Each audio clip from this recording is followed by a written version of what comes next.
Telugu Desam party వ్యవస్థాపక దినోత్సవం సందర్భంగా నిర్వహించిన సభలో మంత్రి నారా లోకేష్ చేసిన విమర్శల మీద వైఎస్ఆర్ కాంగ్రెస్ పార్టీ నుంచి ఎదురుదాడి మొదలైంది.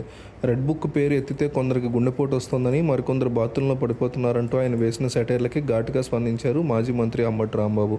టీడీపీ వ్యవస్థాపకుడు మాజీ మంత్రి ఎన్టీ రామారావు కన్నుమూతతోనే ఆ పార్టీ కూడా కనుమరుగైందంటూ కౌంటర్ అటాక్కి దిగారు. ఇప్పుడున్నది చంద్రబాబు నేతృత్వంలోనే జరిగిన వెన్నుపోటు నుంచి పుట్టిన టీడీపీనంటూ విమర్శించారు. గుంటూరు వైఎస్ఆర్సీపీ కార్యాలయంలో ఆయన మీడియాతో మాట్లాడారు. తెలుగుదేశం పార్టీని ఎన్టీఆర్ స్థాపించినప్పుడు చంద్రబాబు ఎక్కడున్నారు, ఏ పార్టీలో ఉన్నారని అంబటి ప్రశ్నించారు.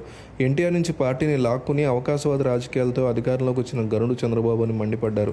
టీడీపీ అధికారం కోసం పుట్టినది కాదని, ఆవేశంలోంచి పుట్టినదని, ప్రజలకు సేవ చేయాలనే ఉద్దేశంతోనే పుట్టిన పార్టీ అంటూ నారా లోకేష్ చెప్పడాన్ని ఆయన తప్పుపట్టారు. కాంగ్రెస్కి వ్యతిరేకంగా ఎన్టీఆర్ టీడీపీని ప్రారంభిస్తే అదే కాంగ్రెస్ పార్టీలో ఉండి కాంగ్రెస్ అధినేత్రి ఇందిరాగాంధీ ఆదేశిస్తేనే ఎన్టీఆర్ మీద పోటీ చేస్తానంటూ ఆనాడు చంద్రబాబు బేరాలు పలికిన విషయం మర్చిపోయారా? ఈరోజు టీడీపీని చంద్రబాబే సాధించినట్టుగా మాట్లాడడం చూస్తుంటే ఆశ్చర్యం కలుగుతుందని వ్యాఖ్యానించారు. తమది పేదల కోసం ఎగిరే జెండా అని చంద్రబాబు చాటుకుంటున్నారంటే ఏనాడైనా తెలుగుదేశం జెండా ఒంటరిగా ఎగిరిందా అంటూ ప్రశ్నించారు. ఎర్ర జెండాలు బీజేపీ, బీఎస్పీ, చివరికి కాంగ్రెస్, జనసేన జెండాలను కూడా తమ పక్కన పెడితే కానీ చంద్రబాబు జెండా ఎగరలేదని చెప్పారు.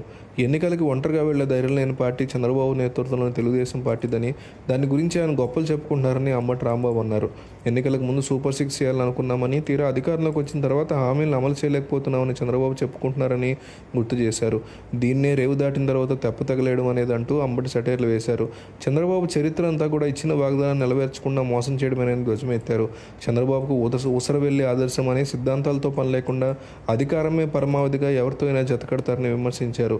అధికారం కోసం బీజేపీతో, తర్వాత కమ్యూనిస్టులతో, ఆ తర్వాత మళ్ళీ బీజేపీతో, ఇప్పుడు జనసేనతో జతకట్టారని, అవసరం తీరిన తర్వాత ఆ పార్టీల్ని పక్కన తోసేయడం అనేది ఆయనకి అలవాటు అంటూ మండిపడ్డారు.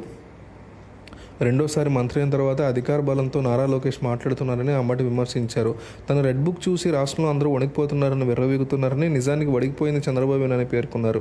స్కిల్ క్యాంప్లో చంద్రబాబు జైలుకి వెళ్లకుండా విశ్వ ప్రయత్నాలు చేశారని, చివరికి చంద్రబాబు రాజమండ్రి జైలుకి వెళ్ళినప్పుడు కూడా వణికిపోతూ మాట్లాడిన మాటలు మర్చిపోయావా అంటూ ప్రశ్నించారు. జైల్లో చంద్రబాబు అనారోగ్యంతో ఉన్నారని, 750 మంది డ్రగ్స్ తీసుకునే నేర చరిత్ర ఉన్న ఖైదీలు ఉన్న చోట ఆయన వేశారంటూ లోకేష్ వణికిపోతూ మాట్లాడిన మాటలు మర్చిపోయారా అని గుర్తు చేశారు.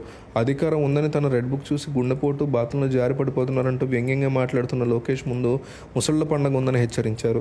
గతంలో చంద్రబాబు ముఖ్యమంత్రిగా ఉన్నప్పుడు అమరావతి నిర్మాణానికి హుండీలు పెట్టి చంద్రాలే ఇవ్వమని అడిగారని అంబటి గుర్తు చేశారు. అమరావతి నిర్మాణం పేరుతో నోపిడీ చేస్తున్నారంటూ అంబటి ధ్వజమెత్తారు. కాంట్రాక్టర్ల కోసం పోలవరం తాకట్టు పెట్టారన్నారు.